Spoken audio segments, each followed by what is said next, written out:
Kayo'y nakikinig sa Target On Air. Target On Air.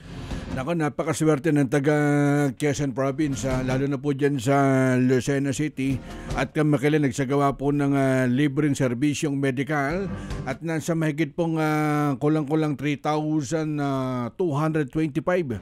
Ito po yung naabutan po, kumbaga nabigyan po ng libreng serbisyong medikal. Yung kalinga sa mamamayan, libreng gamutan, napakagandang programa po yan sa sektor po ng pangkalusugan dyan sa Quezon Province.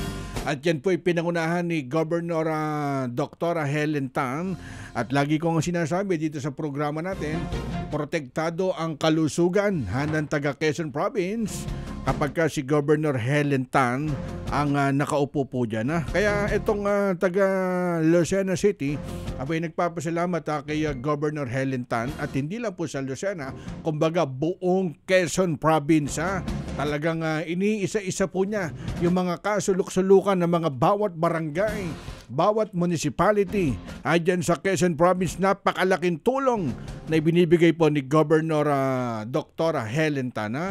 Balik tayo dito po sa tinatalakay natin ang aming text line